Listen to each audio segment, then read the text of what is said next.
네, 오늘 본문 말씀에 보면 예수님의 탄생하시던 밤의 그 상황을 기록을 하고 있는데요. 특별히 오늘 본문 말씀에 보면 두 명의 왕이 등장을 하고 있습니다. 한 사람은 당시에 로마 제국의 초대 황제로서 절대적인 권력을 가진 아우구스도, 우리 역사 시간에 배울 때는 아우구스투스로 그렇게 배우는데요. 성경에는 아우구스도로 그렇게 표기가 되어 있고요. 또 다른 한 분은 누군가 하면 바로 우주의 주인이시오 진정한 왕이신 예수님이 등장을 하고 있는데, 오늘은 우리가 말씀을 통해서 진정한 왕이신 예수님께서는 세상의 왕들과 어떻게 다른지, 또한 그분이 우리에게 어떤 은혜와 축복을 주시는지 말씀을 통해 나누려고 합니다. 첫 번째로 예수님은 어떤 왕인가 하면 우리 한번 같이 한번 읽어볼까요? 시작. 하늘 보좌를 버리신 분. 오늘 본문에 등장하고 있는 또 다른 왕인, 예수님 말고 또 다른 왕인 아우구스도, 우리가 이제 아우구스투스라고 부르는데, 여러분 아우구스도는 누군가 하면 율리우스 시저가 이렇게 암살당하면서 그의 뒤를 이어서 통치자에 오른 사람이 바로 이 아우구스도예요. 이 율리우스 시저가 죽기 전에 어떤 유언을 남겼는가 하면, 내가 죽게 되면 이 아우구스도, 원래는 옥타비아누스라는 사람이었는데 옥타비아누스를 양자로 삼고 나 대신에 그가 통치자의 자리에 앉도록 그렇게 유언을 남겨요. 그런데 율리우스 시저 때도 그렇고 옥타비아누스의 초기에도 그렇고 사실 로마는 황제 한 사람이 다스렸던 그런 정치 시스템이 아니었어요. 로마는 공화정이었는데 율리우스 시저 때에도 귀족들을 중심으로, 힘 있는 귀족들을 중심으로 이제 통치가 이루어져요. 우리가 이제 과두 정치라고 그렇게 이야기를 하는데, 율리우스 시저와 다른 두 사람이 세 명이 정치를 한다고 해서 삼두 정치라고 했어요. 이렇게 여러 사람이 나눠서 통치를 하는 이유는 뭘까요? 한 사람이 권력을 독점하고 그것을 휘두르지 못하도록 견제하기 위해서, 서로가 견제하기 위해서. 로마는 기본적으로 귀족 정치였지만 힘 있는 귀족들 중에서 세 사람이 서로 분할해서 통치를 하는 거예요. 서로를 견제하면서. 그것뿐만 아니라 로마에는 원로원이라는, 원로회로 구성된 그 원로원이 있어서 어떤 일들을 하려고 하면, 중요한 일들을 하려고 하면 원로원의 재가를 받아야 했던 거예요. 그래서 로마는 한 사람이 독재를 하는 그 전제 정치가 아니라 여러 사람들이 서로 견제를 하고 여러 사람에 의해서 통치가 이루어지는 공화정의 체제를 갖고 있었어요. 그런데 이 아우구스도가 되면서 그 율리우스 시저를 뒤이어서 황제가 이제 통치자의 자리에 오르면서 세 명의 통치자 중에 한 명이었던 거예요. 그런데 이제 그 율리우스 시저의 죽음을 암살당하는 걸 자기가 목격했잖아요. 그러다 보니까 굉장히 통치할 때 조심스럽게 통치를 하는데 굉장히 좀 지혜롭고 전략가였던 것 같아요. 그래서 다른 당파를 교묘히 이용해서 조금씩 자기의 세를 넓혀가는 거예요. 그리고 자기가 가지고 있던 이 군대의 권력을 통해서 원로원 중에 자기를 반대하는 사람들을 하나씩 제거를 해 나가는 거예요. 그리고 삼두 정치의 멤버들 두 사람도 자연스럽게 제거가 되고 자연스럽게 떨어져 나가면서 이제 결과적으로는 이 아우구스투스가 전체 로마의 권력을 독점하게 되는. 그래서 아우구스투스 하면은 어떤 황제인가 하면 황제 처음으로 로마에 있어서 초대 황제가 된 사람이에요. 그런데 형식적으로는 여전히 로마는 공화정이었어요. 표면상으로는 공화정이었지만 실제상으로는 뭐라고요? 이 한 사람이 모든 권력을 잡고 다 휘두르는 그런 막강한 권력을 주게 된 황제로 등극을 하게 되는데요. 이렇게 이 아우구스투스가 그 황제의 어떤 막강한 권력을 가지면서 원로원이 그에게 어떤 이름을 붙여주는가 하면 그때 붙여준 이름이 아우구스투스인 거예요. 이전까지만 해도 율리우스 시저의 양자가 되면서 성을 가이사르라는 성을 받았고, 원래 본래의 이름인 옥타비아누스라는 이름으로 사용을 하다가 이제 본격적으로 황제의 자리에 오르고 모든 권력을 다 독점한 그 상태에서 원로원에서 존경의 입장에서 그에게 이름을 붙여준 이름이 아우구스투스예요. 그 이름이 어떤 의미가 있는가 하면 아우구스투스라는 이름에는 초월적인 권한, 모든 것을 뛰어넘어 초월적인 권한을 가진 자라는 이름이 그 이름 안에 있는 거예요. 모든 법을 뛰어넘어서서 헌법을 뛰어넘어서 유일하게 초월적인 존재라는 게 그 이름 안에 있는 거예요. 그러면서 이 아우구스투스가 어떤 행동을, 어떤 모습을 보이는가 하면 이제 종교 권력까지도 다 자기가 갖다 보니까 그때부터 로마의 황제를 뭘로 여긴가 하면 신성화 작업을 하는 거예요. 초월적인 존재. 법조차도 뛰어넘어서 초월적인 존재로 그렇게 신격화하는 일들이 아우구스투스 황제로부터 일어나게 되는 거예요. 여러분, 아우구스투스뿐만 아니라 예수님 탄생할 때에 유아 살해 명령을 내렸던 헤롯 대왕도 그렇고 세상의 왕들을 보면은 공통점을 하나 발견할 수가 있어요. 왕이 될 때의 왕자를 차지할 때에 아버지의 뒤를 이어서 순탄하게 왕자를 물려받는 사람도 있었지만 어떤 정치 판도가 혼란스러울 때는 어떤 일들이 일어나죠? 권력을 갖기 위해서 서로 자리 다툼을 하는 거예요. 율리우스 시저도 그런 권력 다툼 속에서 암살을 당했던 거고, 이 아우구스투스도 권력을 잡기 위해서 처음에는 정치에 무관심한 듯, 왜냐하면 율리우스 시저가 암살당하는 걸 봤잖아요. 그러니까 처음에는 정치에 전혀 관심이 없는 것처럼 무관심하게 그렇게 사람들을 방심하게 하면서 조금씩 자기의 권력을, 세력을 넓혀갔단 말이에요. 여러분, 헤롯 대왕도 대왕이 되기까지, 헤롯이 유대의 통치권을 받기까지 그 많은 과정들 속에서 온갖 모략과 권모술수와 많은 정적들을 제거해가면서 결국에는 로마로부터 유대에 대한 통치권을 부여받아요. 공통점은 뭔가 하면 어렵게 권력을 차지한 사람일수록 어떤 현상이 일어날까요? 이 권력을 지키기 위해서 수단과 방법을 가리지 않는 거예요.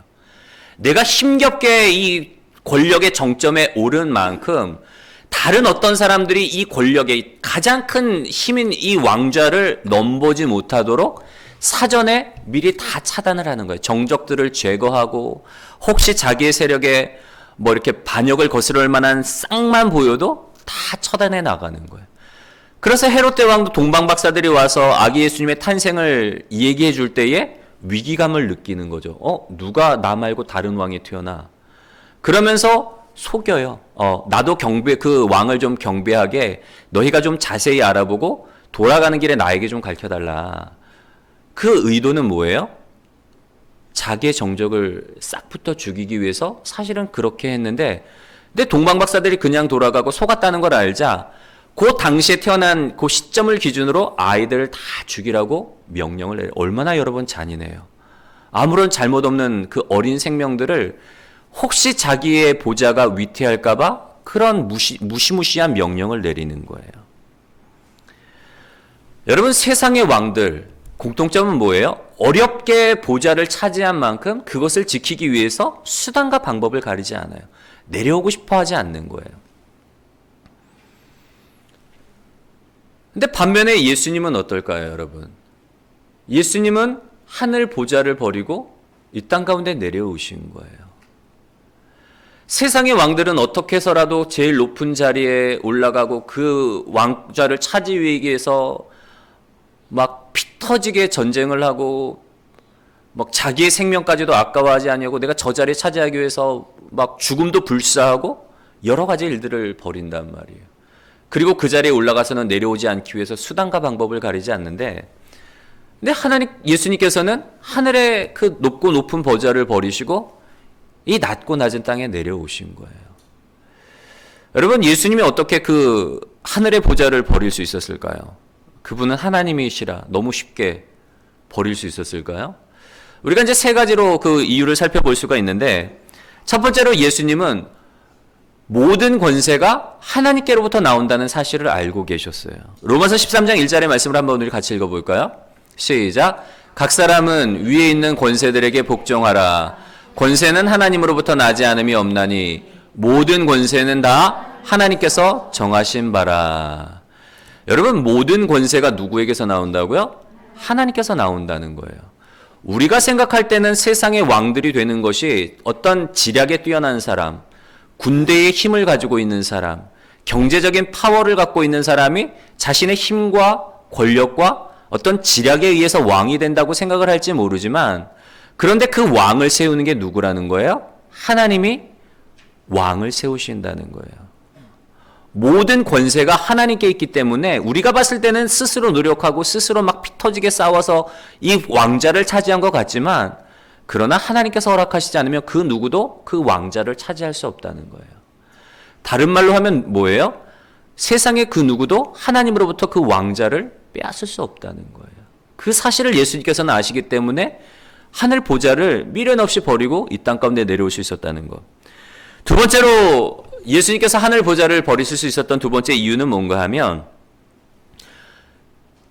온 우주의 만물을 다스리는 권세를 하나님이 예수님 당신에게 주셨다는 사실을 알고 있기 때문에 미련 없이 버릴 수가 있었던 거예요.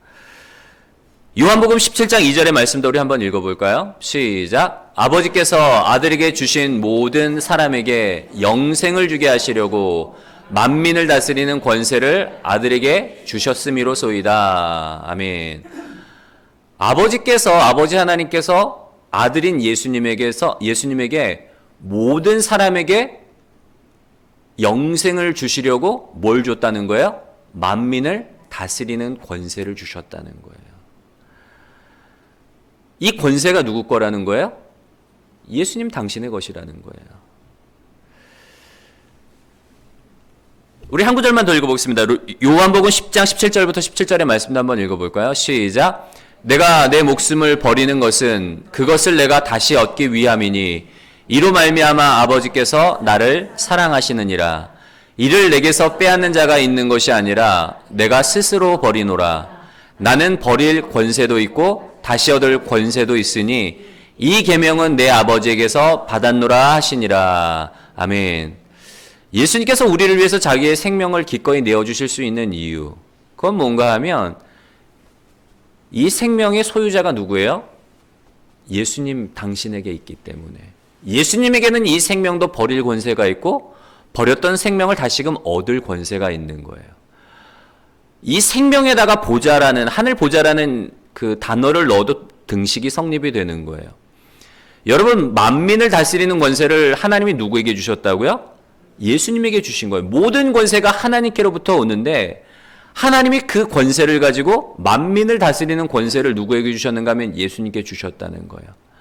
이 권세는 하나님께서 주신 것이기 때문에 세상 그 누구도 예수님으로부터 결코 이 권세를 빼앗아갈 수가 없어요. 이 하늘의 권세는 예수님 자신의 것이기 때문에 예수님께서는 얼마든지 이 보좌를 버릴 수도 있고 또 그 보좌에 올라가실 수도 있는 거예요. 여러분, 왜 세상의 왕들이, 세상 사람들이 힘겹게 권력을 차지하고 그 권력에서 내려오지 않기 위해서 발버둥을 치는 걸까요? 수단과 방법을 가리지 않고. 이 권력이 자기의 게 아니기 때문에. 내게 주어진 동안, 내가 갖고 있는 동안에 이것을 놓지 않기 위해서 그렇기 때문에 막 힘겹게 투쟁하고 싸우고 정적들 제거하고 막 이런 일들을 펼치는 거예요. 과거만 그런 게 아니라 오늘날에도 마찬가지예요, 여러분. 오늘 우리 정치판을 한번 보세요. 한번 권력 잡은 사람들이 이것을 놓고 싶어 하지 않아요. 하다못해 국회의원 자리도 그렇잖아요. 뭐 국회의원뿐만 아니라 뭐 대통령 아니면 정권을 잡고 있는 사람들은 그래서 놓고 싶지가 않은 거예요. 부가적으로 얻는 권력의 힘이 너무 많고 달콤하다 보니까. 여러분, 근데 예수님께서는 세상 권세들과 달리 미련 없이 이런 것들을 내려놓으신단 말이에요. 왜냐하면 이 권세가 누구의 것이기 때문에? 예수님에게 있기 때문에. 세상의 왕들이 진짜 왕이 아니라 진짜 왕은 누구라는 거예요? 예수님이라는 사실이에요. 예수님은 자기가 진짜 왕이기 때문에 미련이 없어요. 언제든지 자기가 내려놓고 언제든지 가질 수 있기 때문에 미련 없이 내려놓을 수 있는데 세상 사람들은 그렇지 않단 말이에요. 이거 지금 내려놓으면 다시 내가 얻을 수 있을지 말지 확신이 안 서기 때문에 잡고 있는 동안에 더 잡으려고, 계속 잡으려고, 어떻게 해서든지 잡고 있으려고 그렇게 노력을 한단 말이에요. 여러분, 예수님이 진정한 왕이시다라는 사실, 진정한 권세, 모든 세상의 권세를 갖고 계시고 온 우주의 주인이시다는 사실이 오늘 우리에게 어떤 의미가 있을까요? 이게 중요한 거예요.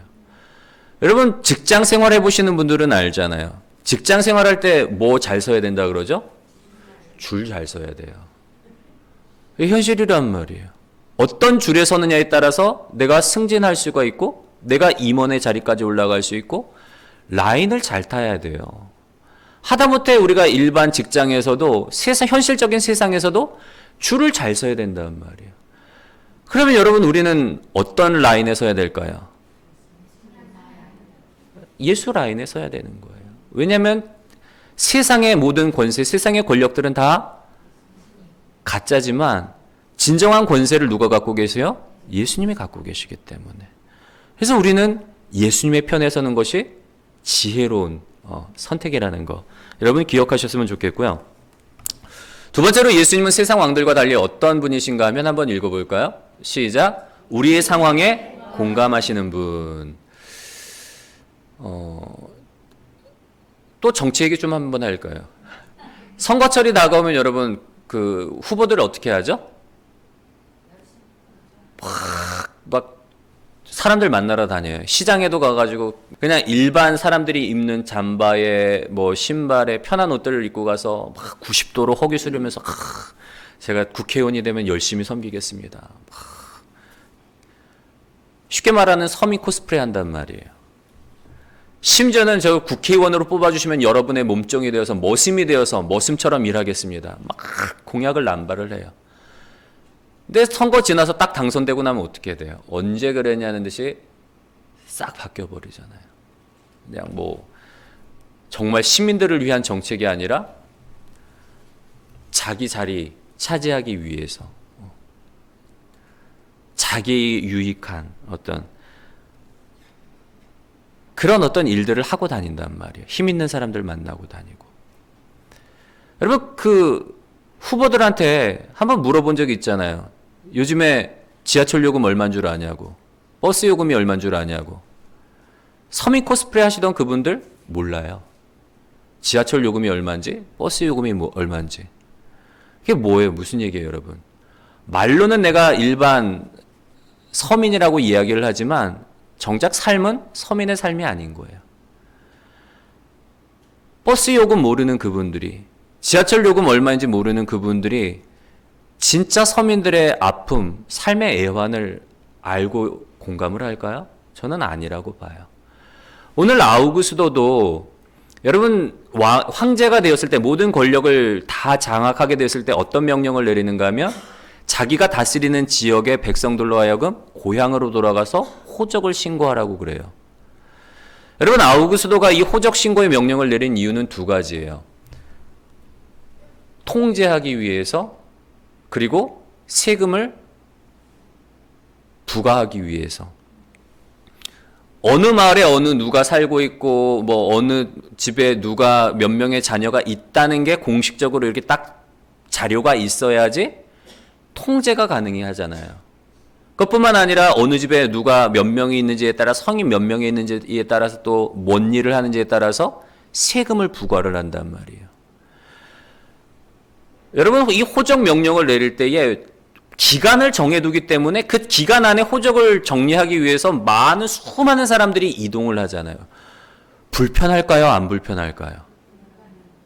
불편해요. 예수님 아버지인 요셉과 마리아도 호적을 신청하러 고향인 베들레헴으로 가다 보니까 막 사람들이 몰려서 어떤 일들이 발생해요. 포화 상태인 거예요. 막 외지에서 호적 신고하러 온 사람들이 여관을 잡는데 방이 없어요. 그러다 보니까 예수님 부모님도 요셉과 마리아도 어쩔 수 없이 마구간에 들어가서 구유에 아기를 누일 수밖에 없는. 왜냐하면 빈방이 없기 때문에. 일반 백성들의 어떤 아픔과 불편을 전혀 생각하지 않고 그냥 자기 유익을 위해서 보내버리는 거예요. 신고하는 거예요. 통제하고 세금 부과하기 위해서. 반면에 예수님은 어떤 분인가 하면 그분은 왕이심에도 불구하고 우리의 모든 아픔과 우리의 모든 상황에 공감하시는 분이에요. 예수님께서는 나실 때도 머물 곳이 없어서 짐승들이 거하는 그 마구간, 말구에 누이셨을 뿐만 아니라 돌아가실 때에도, 돌아가시기 전에도 예루살렘에 입성하실 때에도, 마지막 사명을 감당하기 위해 예루살렘에 입성하실 때에도 사람들은 막 개선장군 행렬처럼 막 열렬히 환호하죠. 막 옷을 깔고 종려나무 꺾어서 흔들고 호산나 다윗의 이름으로 오시는 이시여 막 개선장군처럼 환영을 하는데, 정작 그분은 멍에 매는 짐승인 나귀, 그것도 어린 나귀를 타고 예루살렘에 들어가세요. 삶 자체에서 태어날 때부터 예수님은 죽을 때까지 정말 일반 사람들, 오히려 일반 사람들보다 못한 하층민의 삶을 사셨던 거예요. 그뿐만 아니라 예수님은 가장 낮고 낮은 땅인 갈릴리 지역, 사람들이 무시하는 낙후된 그 갈릴리 지역, 또 나사렛에서 태어나시고 갈릴리에서 나고 자라면서 예수님의 삶을 보면 당시에 사람들이 막 멸시하고 천시 여겼던 뭐 세리인들과 그리고 가난한 이들과, 그분은 그냥 함께 어울려서 사시는 거예요. 그들과 함께 웃고 그들과 함께 아파하고 그들과 함께 슬퍼하고, 나사로가 죽었을 때도 막 심히 통곡을 하시잖아요. 예수님은 참 하나님이실 뿐만 아니라 참 인간이라고, 우리 오늘 했던 찬송가 중에 그랬잖아요. 참 하나님일 뿐만 아니라 참 사람이 되시려고 이 땅에 오신 분. 다른 말로 하면 그분은 정말 인간미가 넘치시는 분이에요. 가슴이 따뜻한 분. 사도 바울은 히브리서 4장 15절과 16절에 예수님에 대해서 이렇게 이야기하면서 권면하고 있는데요. 히브리서 4장 15절과 16절의 말씀 한번 읽어볼까요? 시작. 우리에게 있는 대제사장은 우리의 연약함을 동정하지 못하실 리가 아니요 모든 일에 우리와 똑같이 시험을 받으신 이로되 죄는 없으시니라. 그러므로 우리는 긍휼하심을 받고 때를 따라 돕는 은혜를 얻기 위하여 은혜의 보좌 앞에 담대히 나아갈 것이니라. 아멘. 우리에게 있는 대제사장 예수 그리스도는 우리의 연약함을 동정하지 못하실 분이 아니라는 거예요. 왜냐하면 예수님도 우리의 모든 삶의 애환을 친히 몸으로 경험하셨기 때문에, 가장 낮고 낮은 갈릴리 지역에서 목수의 아들로 태어나서 하층민의 삶을 사셨고 서민들의 삶의 애환과 아픔과 눈물과 삶의 고달픔을 다 경험하셨던 거예요. 그렇기 때문에 우리의 삶에 그 모든 것들을 다 동정하시고 긍휼히 여겨주시는 분이라는 거예요. 그렇기 때문에 바울은 뭐라고 권면을 하고 있죠? 그러므로 우리가 그분의 긍휼하심을 받고 때를 따라 돕는 은혜를 얻기 위해서 은혜의 보좌 앞으로 담대히 나아가라는 거예요. 우리의 삶의 문제를 가지고, 삶의 아픔을 가지고 예수님께 나아가면 예수님께서 우리의 몸 아픔을 친히 다 경험하시고 아시는 그분께서 우리를 감싸 안아주시고 우리를 가슴 따뜻하게 맞아주실 것이기 때문에. 여러분, 세상의 왕들은 결코 공감하지 못해요. 왜냐하면 아우구스투스 스스로가 초월적인 존재라고 하잖아요. 그런 사람들에게 있어서 일반 백성들은 한낱 자기 발채도 못 미치는 하찮은 존재들인 거예요. 자기의 권력을 유지하기 위한, 자기의 경제적인 어떤 부를 유지하기 위한 일개미에 불과한 거예요. 그런 사람들이 그 백성들의 아픔을 공유할 수 있겠어요? 하지만 예수님은 진정한 왕임에도 불구하고 우리의 모든 아픔과 우리의 모든 상황에 공감하시는 분이라는 거. 여러분, 어떤 분한테 줄 설 거예요? 예수님한테 줄 서셔야 돼요. 마지막 세 번째로 예수님은 어떤 분인가 하면, 우리 한번 읽어볼까요? 시작. 우리에게 먼저 찾아오신 분. 여러분, 세상 권력자들을 우리 같은 일반 사람들이 만나기가 쉽지 않아요. 아무리 내가 어려운 일, 아무리 억울한 일을 당해도 뭐 대통령은 고사하고 법무부 장관 만나는 일도 쉽지 않아요. 그냥 문전에서 커트당할 확률이 높단 말이에요. 세상의 권력자들, 왕, 이런 사람들에게 일반 백성으로서 나아가기가 너무 힘들지만, 여러분, 일반 권력자들뿐만 아니라 우리가 하나님께 나아갈 수 있을까요, 없을까요? 모든 사람이 죄를 범하였으며 하나님의 영광에 이르지 못하더니, 사실 우리가 하나님 앞에, 세상의 권력자들 앞에 나아가는 것도 쉽지 않은 일이지만 하나님 앞에 나아간다는 건 더 쉽지 않은 일이란 말이에요. 왜냐하면 우리는 죄의 문제를 갖고 있었기 때문에. 모든 사람이 죄를 범하였음에 하나님의 영광에 이르지 못하였더니 하나님 앞에 나갈 수가 없다는 거예요. 하나님과 우리 사이에 이 죄가 가로막고 있어서 가고 싶어도 이 죄가 하나님과 우리 사이를 갈라놓아서 갈 수가 없었다는 거예요. 그래서 누가 오신 거예요? 예수님이 먼저 우리에게 찾아오셨다고. 여러분, 여행 중에 낯선 여행지를 여행하다가 혹시 좀 곤란한 상황을 만났던 적이 있으신 경험이 있나요? 낯선 곳에 가면 우리가 다 낯설잖아요. 길도 모르고 뭐 음식점이 어디에 있는지 뭐 지도를 찾아서 우리가 여행 가이드북 찾아서 가기는 가는데 잃어버리면 이제 난감한 상황이 되는 거예요. 제가 이제 28살에 영국에 처음에 이제 갔는데 제 꿈이 이제 세계를 돌아다니면서 복음을 전하는 게 제 사명이고 저에게 주어진 꿈이라고 생각을 하고 저는 그렇게 살아왔는데 28, 이제 제가 대학원 1년 이제 하고 28살에 생각을 해보니까 너무 막막하더라고요. 내가 꿈은 세계를 돌아다니면서 복음을 전하는 꿈을 갖고 있는데 빌리그람 목사님처럼 정작 현실은 아무것도 그 꿈을 이루기 위해서 뭐 준비된 게 없는 거예요. 영어를 잘하는 것도 아니고 유학을 간 것도 아니고 나이는 벌써 28인데 꿈은 이만큼 있는데 현실은 너무 요원하더라고요. 어느 날인가 너무 답답하더라고요. 아, 내가 이래서는 안 되겠다. 내가 꿈을 이루기 위해서 뭔가를 좀 액션을 좀 취해야 되는데 내가 지금 이 상태는 안 되겠다. 그래서 대학원 1년 마치고 휴학계를 내고 이제 좀 알아봤어요. 내가 외국을 나갈 수 있는 길이 어떤 길이 있을까. 그러니까 영국에 보니까 이제 기독교 수련 시설 중에서 자원봉사자를 받는 그런 어떤 프로그램이 있더라고요. 그래서 지원을 해서 이제 가게 됐어요. 대사관에서 비자 받고 이제 거기 받은 서류랑 주소 하나 가지고 영국행 비행기에 몸을 싣고 이제 간 거예요. 무작정 간 거예요. 영어도 잘 못하는데. 제가 무슨 생각으로 갔는지 저도 참 되게 신기해요. 근데 비행기 안에서 런던에서 이제 유학 중에 있는 어떤 여자분을, 저보다 나이가 많은 여자분을 만났는데 영국의 현실을 막 이야기를 해주는데 되게 부정적인 얘기를 막 들려주는 거예요. 영국이 되게 위험하다는 거예요. 사람들이 되게 거칠고 유색인종에 특별히 이제 동양인에 대해서 되게 무시하고 뭐 때로는 뭐 테러를 강화한다는 뭐 그런 얘기, 절대로 밤거리 혼자 다니지 말라고, 되게 위험하다고 얘기를 들려주는데 막 되게 덜컥 겁이 나더라고요. 근데 이제 비행기 타고 내려가지고 이제 그 주소지 찾아가지고 나름 뭐 이렇게 되게 이제 막 가고 가는데 제가 가야 되는 지역이 이제 버밍엄에서 한 2시간, 3시간 떨어진 지역인데 버밍엄까지 도착했을 때가 거의 이제 밤이 다 됐어요. 그리고 거기서 이제 기차를 타고 이제 키더민스터라는 지역으로 2시간 또 기차를 타고 저는 거기가 최종 목적지인 줄 알았어요. 근데 거기에서 내려서 제가 가야 되는 그 수련원 시설로 가려면 또 한 40분을 버스를 타고 가야 되는데 문제는 뭔가 하면 이제 밤 10시가 넘다 보니까 이미 다 모든 차들이 다 끊겨버리니까 갈 수가 없어요. 전 몰랐는데 영국이 그렇더라고요. 4시만 돼도 이미 다 상점들이 문을 닫고 여관이라도 찾아가지고 저는 거기서 그러니까 묵고 가야 되잖아요. 어떻게 그 작은 저 소도시 막 돌아다니면서 여관을 찾아가지고 배를 누르는데 안 나와. 이미 다 잠자리 들어버린 거예요. 10시인데.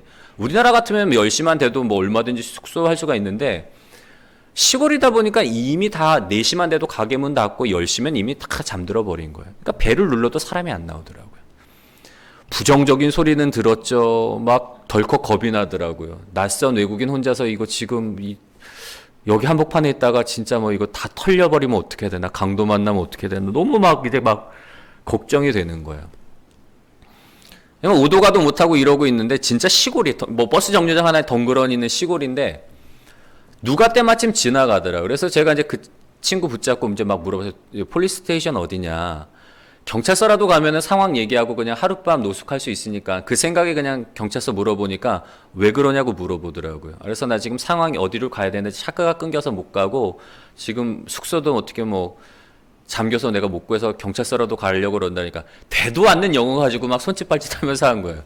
그때만 이 친구가 아 그래? 그러면 너 지도를 보더니만 그러면 너 택시 타고 갈래? 택시 타고 가면 하나 요금이 얼마 정도 나올 텐데 그래 타고 갈래? 그래 물어보더라고요. 근데 그 택시 요금이 1박 하는 그 숙소 요금이랑 별반 차이가 안 나서 네, 그러면 나 택시 타고 가겠다고. 그러니까 이 친구가 택시를 잡더니만 막 택시기사랑 흥정을 하더라고요. 얘 지금 외국에서 오는데 상황이 딱하게 됐다. 좀 깎아줄 수 있냐. 말은 못해도 제가 알아는 들을 수 있었어요. 그래가지고 근데 택시기사가 안 된다고. 자기도 밤 늦은 시간이기 때문에 깎아줄 수는 없다고. 그래서 그냥 너 얼마 드는데 너 타고 갈래? 그래서 오케이 타고 갈게. 탔어요. 얼마나 고마워요 여러분. 근데 이 택시기사가 이제 지도 주소를 보고 이제 막 그 수련원 시설까지 도착을 한 거예요. 그리고는 연락처가 있냐는 물어보더라고요. 그래서 그거 보여줬더니만 자기가 자기 핸드폰 가지고 그 사무실에 전화를 하는데 안 받아요. 그래서 이제 또 전화를 돌려가지고 자고 있는 직원을 깨워가지고 이제 요 손님 왔으니까 데리고 들어가라고 얘기를 해주는 거예요. 근데 그 중간에 어떤 일이 있었는가 하면 전화를 받더라고. 부인이에요. 통화 내용을 대충 짐작한즉 그거예요. 부인이 언제 들어와? 이 손님 마지막이야. 태우고 내려다주고 들어갈게. 기다려. 그런 내용이더라고요. 그러면 보통은 내려주고 그냥 쌩 가면 되잖아요. 근데 전화번호 물어가지고 전화해주고 나올 때까지 기다리고 있는 거예요. 그 직원이. 잠에서 깨다 나오다 보니까 한 15분, 한 20분 걸리는데 자기가 투덜투덜대면서 나오겠다는 사람이 왜 안 나오냐고 그러면서 투덜투덜대면서 기다려주고 있는 거예요. 나올 때까지. 여러분 제 입장에서 고마울까요? 아니면 아주 고마울까요? 아주 고마운 거예요. 제가 너무 진짜 얼마나 막 난감한 상황이에요. 진짜 막 두렵고 걱정되는 그 상황 가운데서 두 사람의 의인을 만났단 말이에요. 그래서 제가 저희 이제 슈퍼바이저한테 그때 이제 그 상황을 얘기하면서 야, 내가 영국 진짜 신사의 나라라고 들었는데 와, 진짜 영국 사람들 대단하다고. 그때만 그 슈퍼바이저가 그러더라고요. 우리 여자 슈퍼바이저가 아니야, 네가 좋은 사람 만난 거야. 영국 사람들 그렇게 친절하지 않아. 그런 얘기를 들려주는데 여러분 제가 이 이야기를 들려드리는 이유는 뭐예요? 우리가 살아가다 보면은 정말 공경에 처할 때가 있어요. 낯선 여행지에서 어려움을 겪게 될 때 정말 현지인들을 만나 도움을 겪게 되면 그 사람은 우리에게 큰 힘이 되고 구원자가 되어준단 말이에요. 여러분 우리가 살아가는 것도 마찬가지예요. 우리의 인생 가운데 우리는 너무 익숙한 인생, 익숙한 삶이라고 생각하지만 사실은 우리가 모르는 또 다른 삶이 있단 말이에요. 우리가 볼 수 없는 여러 가지 어려움과 뜻하지 않은 인생의 풍랑과 여러 가지 문제들이 우리 앞에 놓여 있어요. 뭐 삶의 현실뿐만 아니라 영적인 세계는 우리가 더 말할 나위도 없잖아요. 우리는 영적인 세계 몰라요. 뭐가 옳은지 어디로 가야 되는지 전혀 낯선 환경 가운데서 우리가 어디로 갈지 갈피를 못 잡고 있는 그 상황 가운데 누가 오셨다고요?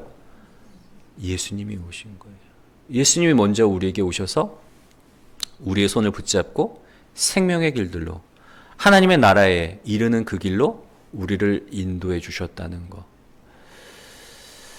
여러분 우리의 인생 여정 속에서 우리가 누구를 만나느냐가 굉장히 중요한 문제예요. 제가 하나 좀 보여드릴 텐데 동영상 이거 한번 유튜브에 보니까 이 유리로 예술을 하는 분이 있는데 굉장히 놀랍더라고요. 망치질 한 번의 유리가 사람의 형상으로 딱 변하게 되는 거예요. 이 예술가는 이런 유리를 가지고 이런 예술을 하는데 우리가 봤을 때는 망치질 한 방으로 꽃이 되고 사람이 되는 것 같지만 사실은 이걸 만들기 위해서 사전 작업을 해놔요.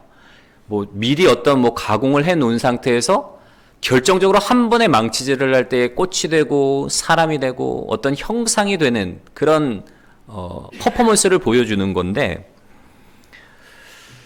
자크 엘룰이라는 프랑스의 철학자가 이런 이야기를 했습니다.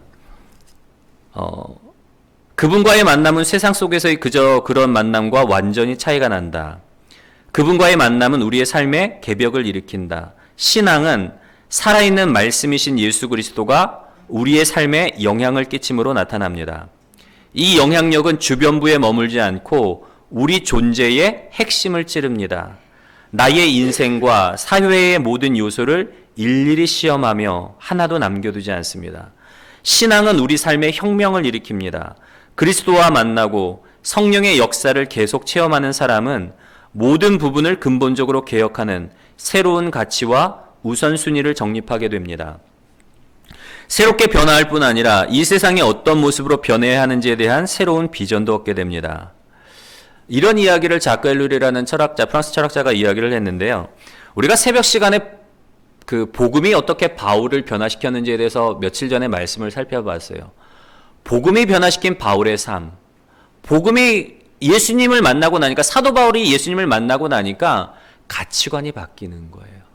이전에 소중하게 생각했던 바리새인이라는 자격, 로마 시민이라는 자격, 가말리엘의 문화생이라는 자격, 자기가 소중하게 생각하고 자기가 뭐 마치 훈장이라고 되는 것처럼 막 소중하게 여겼던 모든 것들이 예수님을 만나고 나니까 아무런 의미가 없어지는 거예요. 다 배설물에 불과해지는 거예요. 예수만이 진정한 왕이시요, 예수님만이 진정한 생명이요, 예수님만이 진정히 내가 붙잡고 따라야 될 유일한 분이라는 사실을 알고 나니까 나를 위해 왕이신 그분이 나를 위해 생명을 주시고, 왕이신 그분이 내게 찾아오시고, 왕이신 그분이 나를 만져주시고, 그 사랑을 경험하고 나니까 이전에 누렸던, 이전에 소중하게 생각했던 모든 것들이 다 의미가 없어지는 거예요. 그래서 그 이후에 예수 중심, 복음 중심의 삶을 살게 되고, 가치관이 바뀌다 보니까 삶의 태도가 달라지는 거예요. 가난에 처하든 질병에 있던, 복음을 전하다가 고난을 받던 모든 것들이 하나님의 그 자리, 하나님이 원하시는 시간에 하나님의 그 원하는 자리에 있다라는 생각을 갖게 되는 거예요. 그래서 부에 처할 줄도 알고 빈에 처할 줄도 알고 일체에 자족하는 비결, 모든 상황 가운데서 하나님의 뜻을 발견하고 모든 상황 가운데서 하나님의 계획을, 하나님의 손길 안에 있다는 생각을 갖다 보니까 삶을 대하는 태도가 달라져요. 불평이 사라지고 원망이 사라지고, 매 맞고 감옥에 갇혀도 찬송하고 예배하고, 그것뿐만 아니라 삶의 사명을, 참된 삶의 사명을 발견하게 된단 말이에요. 내가 진정으로 의미 있는 삶이 뭘까? 내가 무엇을 위해 달려가야 될까? 부르심의 상을 향해서 표대 되신 예수 그리스도를 향해 달려가는 삶을 살아가게 된단 말이에요. 여러분, 예수님과의 만남이 그래요. 이 예술가가 망치 한 방으로, 망치를 딱 쳤을 때에 그 유리가 아름다운 꽃으로 변화되고 사람의 형상이 되고 뭐 놀라운 일들이 전개되어지는 것처럼, 예수님이 우리의 삶 가운데 다가오는 그 순간, 예수님을 만나는 그 순간에 우리의 삶에 놀라운 변화가 일어나는 거예요. 진정한 왕이신 예수님을 만나는 그 순간 우리의 삶에도 놀라운 변화가 일어난다는 거. 여러분, 우리가 성탄절을 맞아 특별히 우리가 새해에는 우리 표어가 일어나 내 빛을 발하라예요. 비추어라예요. 우리가 예수님으로 인해서 진정한 왕이신 예수 그리스도, 우리의 모든 삶의 애환을 공감하시고 우리를 하나님의 선하신 모양으로 빚어가시는 그분께 우리의 삶을 내어드림으로 말미암아 정말 놀라운 삶의 변화를 경험하시는 복된 저와 여러분들이 되시기를 주님의 이름으로 간절히 소원합니다.